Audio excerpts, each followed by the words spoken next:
tolong kalau pendakwah agama, bicaralah tentang agama saja, jangan mencoba untuk mengamati politik, menganalisis politik. Akhirnya nggak jadi ngawur seperti Agim ini.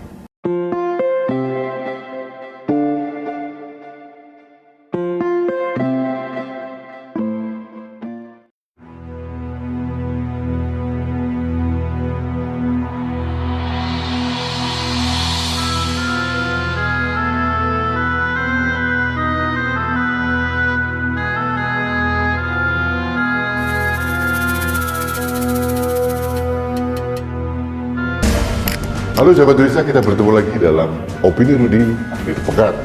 Sahabat Indonesia, Abdullah Gimnastian, Agim, Ustadz yang sempat populer kemudian jatuh terpuruk karena mencoba untuk poligami, kawin mengawin, akhirnya akhir-akhir ini muncul lagi. Tapi kita tahu bahwa marwahnya sudah jatuh terpuruk, dan sekarang ini Abdullah Gimnastian coba untuk bangkit lagi dengan gayanya dia yang menurut saya sudah tidak kekinian lagi. Tapi karena sisa-sisa kejayaannya masih didengar orang juga. Nah, kali ini dia membuat narasi tentang radikalisme. Katanya kelompok-kelompok radikal itu keluar gara-gara Ahok atau setelah kasus Ahok. Nah, di sini seorang Agim memang tidak ngerti sejarah. Gerakan radikalisme sudah ada sejak dulu, mulai Orde Lama, Orde Baru, sampai sekarang. Nah, kalau gerakan Ahok itu adalah gerakan politik oleh orang-orang hanya demi kursi gubernur dan menyingkirkan Ahok, itu saja. Jadi kelompok ini yang menamakan kelompok 212 ini bukan dicap gerakan radikal, bukan. Mereka memang dari dulu sudah radikal. Dan kelompok-kelompok radikal ini ngumpul, ngelumpuk bahasa Jawanya dalam satu keranjang menyerang Ahok. Jadi kalau si Agim mengatakan bahwa kelompok radikal ini muncul setelah Ahok, dia salah besar. Jadi kelihatan benar dia tidak mengerti sejarah, tidak mengerti konstelasi politik. Jadi tolong kalau pendakwah agama, bicaralah tentang agama saja, jangan mencoba untuk mengamati politik, menganalisis politik. Akhirnya nggak jadi ngawur seperti Agim ini. Radikalisme itu sudah zaman dulu. Dulu zaman Orde Baru ada ekstrem kiri, ekstrem kanan. Ini radikal semua.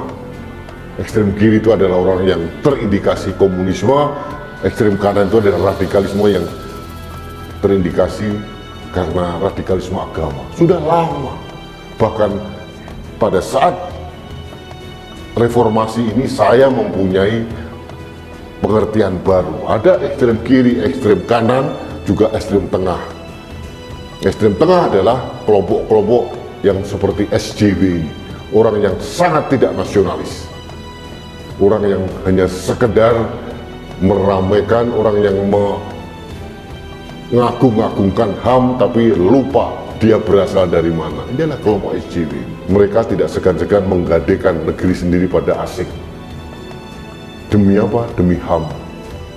Mereka tidak penting Indonesia ini tercerai-berai, yang penting tidak ada pelanggaran HAM. Itu kredo mereka.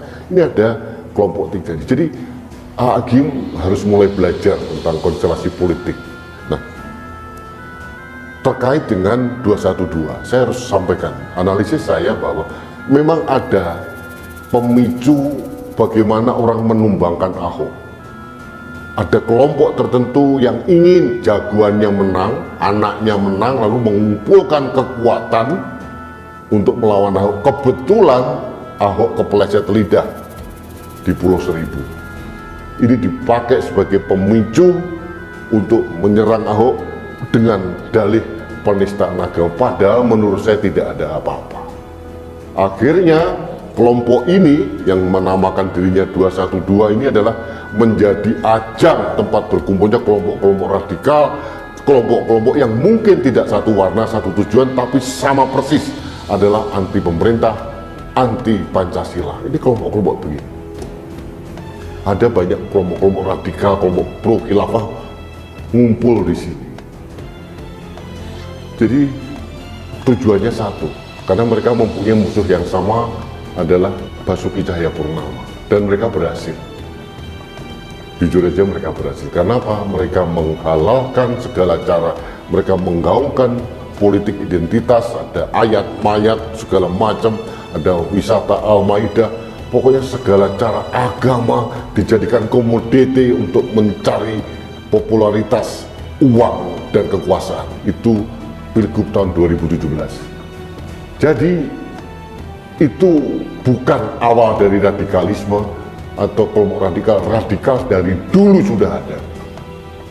Mulai zaman Orde Lama, Orde Baru sudah ada kelompok-kelompok radikal. Bagi saya PKI pun juga ada radikal. Kelompok Kartosuwiryo, NII, radikal juga. Kalau PKI adalah radikal ekstrem kiri, NII itu adalah radikal ekstrem kanan. Jadi Hakim ini menyesatkan orang. Jadi tolonglah nggak usah bicara tentang politik karena kalau nggak bisa. Jadi akhirnya membodohi orang. Seolah-olah radikal itu baru muncul Ahok, dan Ahok menjadi sasaran tembak lagi. Ini sangat menyesatkan. Jadi sahabat Indonesia, mari kita mencerdaskan bangsa dengan cara yang lebih cerdas, gitu ya. Jangan sampai seorang yang mempunyai kemewahan, mempunyai panggung berdakwah akhirnya melebar kemana-mana, masuk pada ranah yang tidak dikuasai, seperti Abdullah Gimnastiar ini. Sok bijak, sok mengerti, ternyata pret. Dan mengapa Refli Harun akhirnya menyetujui? Ya, Refli Harun kok orang oportunis yang sakit hati, mengerak. Jadi siapapun yang berbicara melawan Jokowi ya pasti diaminin sama dia, bentuknya kayak apapun. Bagi saya Refli Harun tidak lagi menjadi acuan, dan karena menurut saya dia sudah kehilangan objektivitas akademisnya lagi. Jadi sahabat Indonesia, mari kita cerdaskan diri kita, jangan sampai kita disesatkan oleh orang-orang seperti Agim. Jadi mohon Agim juga belajar untuk ngurusi diri sendiri, gitu ya, mengurus masalah perkawinannya dirapikan, sudah adil atau belum, gitu ya. Jangan ngurusin orang lain, nanti keluarga sendiri berantakan. Jadi tolong introspeksi diri. Saya tidak berani mengomentari rumah tangga orang lain, karena saya tahu saya juga bukan manusia sempurna. Jadi Agim menurut saya gitu juga, jangan masuk melebar kemana-mana. Urusi dirimu, urusi sesuai yang apa kamu bisa, jangan masuk ke ranah yang kamu tidak kuasai. Itu pesan saya sama Abdullah Gimnastiar.